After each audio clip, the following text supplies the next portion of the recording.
세금 폭탄이다. 오늘 종부세가 부과되자 부과가 시작되자 또 그 전부터 종부세 세금 폭탄이다. 이렇게 얘기를 했습니다.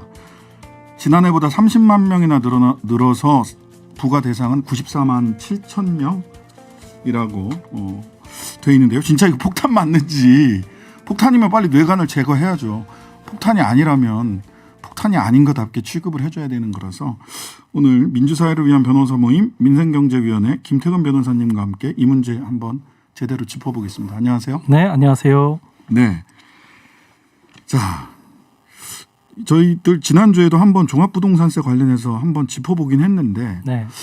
뭐 여러 군데서 짚어봤는데도 아무도 안 짚어본 것처럼 오늘도 또 세금 폭탄이라고 네.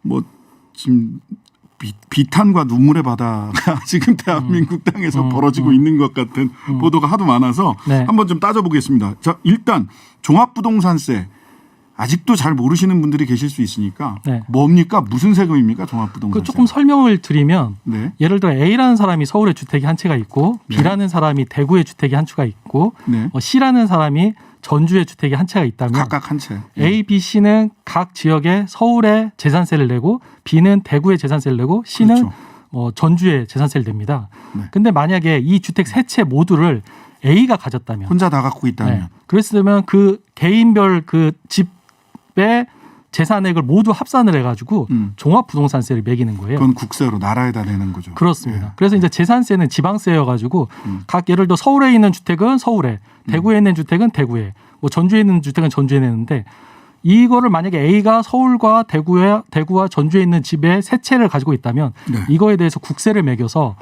이거 가지고 이제 약간 소외되고 낙후된 지방 발전에 사용할 수 있는 네, 세금입니다. 네, 네. 예, 국세 종합부동산세는 국세고 재산세는 지방세다라고 하는 거고요. 마스크는 벗으셔도 됩니다. 네. 자, 그러면 이 과세 대상하고 과세 대상이 되는 이 인원이 몇 명이나 되는지, 그 다음에 네. 어느 정도 돼야 종부세를 낼 수 있는지 과세 기준에 대해서, 과세 기준과 과세 대상에 대해서 한번 좀 짚어주세요.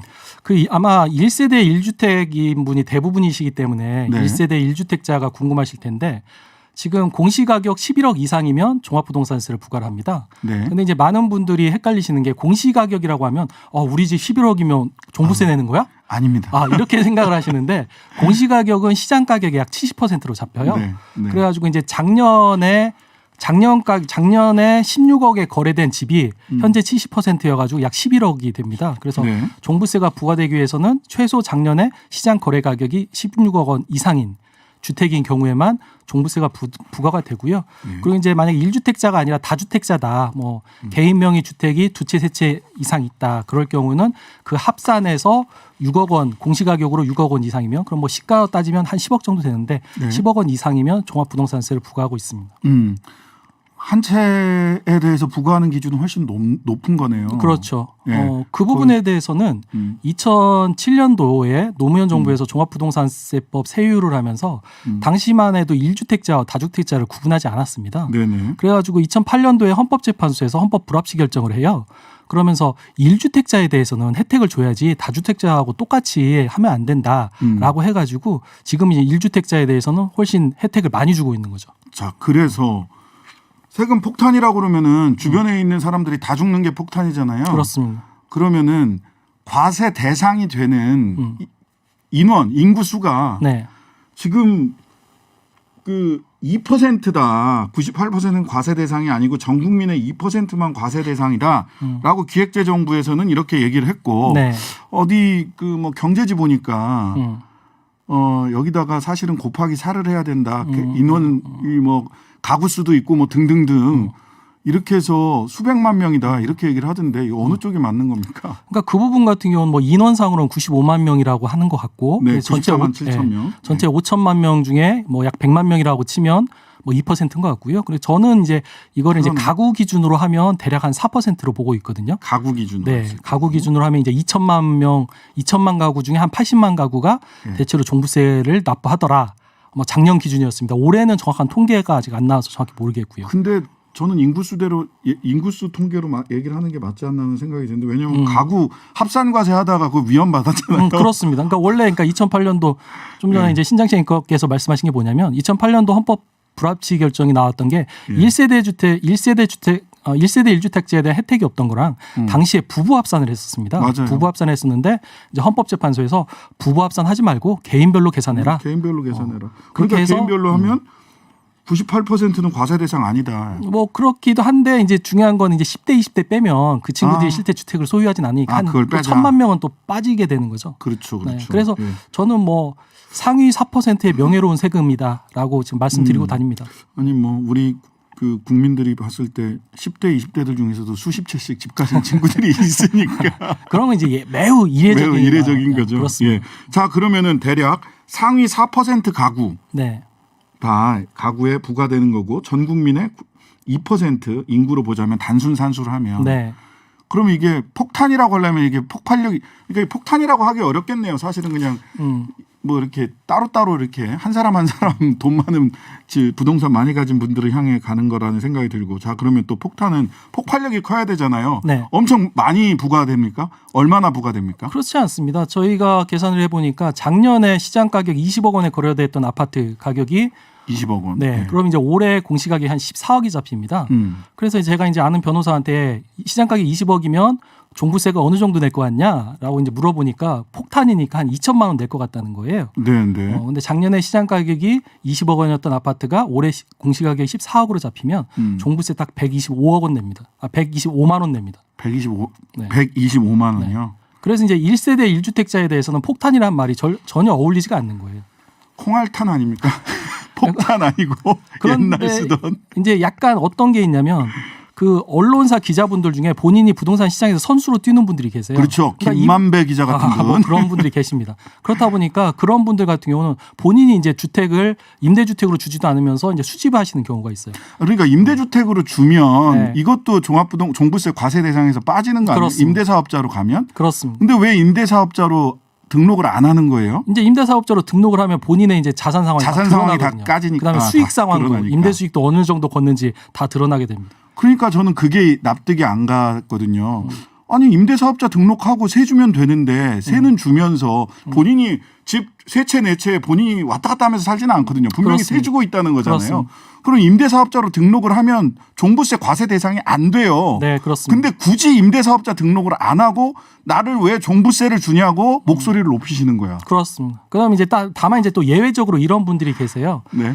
그 2018년 9월 14일 이후에 그 이제 인구 밀집 지역에 너무 투기가 활성화되다 보니까 네네. 1세대 1주택자였다가 한 채를 더 사신 분들 이런 분들은 또 종부세 과세 대상으로 포함을 시켜줍니다. 이분들이 임대사업자 등록을 해주더라도 하더라도. 그거는 이제 뭐 또 특별한 조정 대상 그렇죠. 지역에 워낙 투기가 많이 일어나는 조정 대상 지역에다가 그렇죠. 집을 샀기 때문에 특별하게 이거는 예외적으로 과세 대상이 되는 거죠. 그렇죠. 임대사업자 등록을 그렇습니다. 해도 좀 복잡하지만 네, 그렇습니다. 실제로는 자 이렇게 정리하시면 됩니다. 2%에 해당한다. 전 국민 2%. 높게 잡아도 전 국민 상위 4% 가구에 그렇습니다. 부과되는 명예로운 세금이다. 그렇습니다. 그다음에 20억 작년에 20억에 주택을 사고 팔았다면 내가 그 20억짜리 주택을 샀다면 대략 125만 원 정도 종부세 내는 그렇습니다. 거다. 그러면 이제 또 은퇴하신 분들은 어떻게 할 거냐 그 훨씬 더 말씀하시잖아요. 깎아주던데. 그럼 이제 은퇴하신 분들 같은 경우는 예를 들어 보유기한 10년, 그다음에 연령별로 한 70세 됐다. 그럼 80% 공제가 됩니다. 그래서 종부세 25만 원 냅니다. 125만 원짜리라고 125만 원이 아니라 25만 원 냅니다. 그렇습니다. 그래서 꼭 은퇴하신 분들 굳이 이렇게 걱정 안 하셔도 됩니다. 은퇴하신 분들 뭐 나가서 그럼 뭐 아파트 경비 서서 종부세 마련해야 된다 이런 얘기 하시는데 25만 원이니까요. 네. 이 손주한테 주는 그 이렇게 과자값만 아끼셔도 충분히 내실 수 있을 것 같아요. 자 마지막으로 하나 여쭤볼게요. 네. 그러면 이 얘기를 하더라고요. 그러니까 재산세하고 종부세는 이중과세고 네. 위헌이고 네. 그러니까 통합하겠다. 네. 이 홍준표 후보, 네. 전 후보, 네. 윤석열 후보가 하는 얘기입니다. 네. 엊그제도 홍준표 의원은 네. 이중과세라 위헌이다 이런 얘기를 합니다. 네. 이중과세라 위헌입니까? 그 부분에 대해서는 이미 2008년도에 헌법재판소에서 결정이 났고요. 그렇죠. 그러니까 이중과세는 아니에요. 왜냐하면 종부세 산정 시에 재산세 중복분을 공제를 합니다. 그래서 이중과세가 될 수 없고요. 이제 무엇보다 제가 드리고 싶은 말씀은 종합부동산세는 지금 우리나라가 저금리로 인해서 자산 불평등이 매우 심화되고 있잖아요. 그리고 이제 모든 분들이 대체로 이제 서울 수도권에 집중되다 보니까 지역 격차가 매우 심각한 지역 불평등의 문제가 있습니다.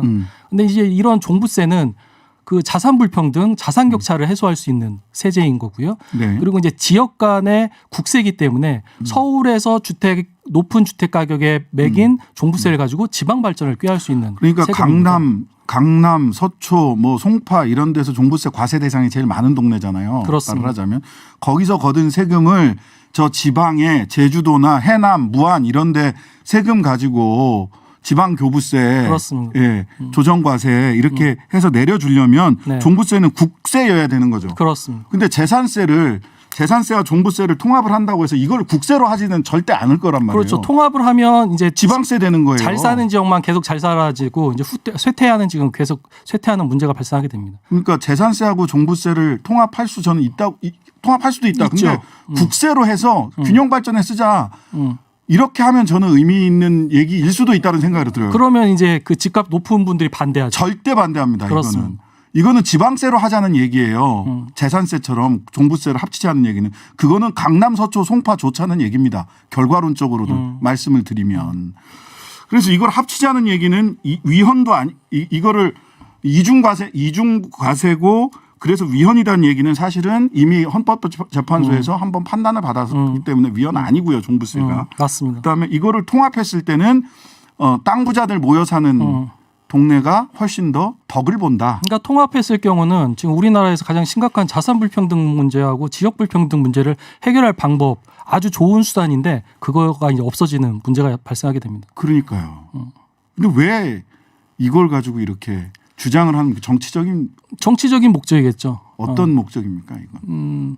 일단은 그 다주택자들에게는 네. 예를 들어 뭐 재산세를 부과를 하게 된다면 전반적인 종부세 세율이 내려옵니다. 그렇죠. 근데 이제 그분들이 다주택자가 지금 한국 사회에 어느 정도 있냐면 지난주에 정부에서 발표한 게 230만 명이에요. 근데 이제 다주택자에 대해서 종부세를 내려주고 양도세도 인하해주면 이분들은 예를 들어 양도소득세만 해도 평균 1억을 아낄 수 있다라고 하면 한 230억을 아낄 수 230조죠. 예, 시장에 그렇죠. 230조를 아낄 수 있는 거기 때문에 바로 종부세하고 양도세를 절감함으로써 나한테 표를 달라라는 이제 그런 취지인 거죠. 완전 딱 타겟팅된 그렇습니다. 정확하게 다주택자를 타겟팅한 그렇습니다. 정책이다. 그렇습니다. 잘 이해했습니다. 네. 네. 감사합니다. 지금까지 민주사회를 위한 변호사 모임 민생경제위원장 김태근 변호사님이셨습니다. 감사합니다. 네, 고맙습니다.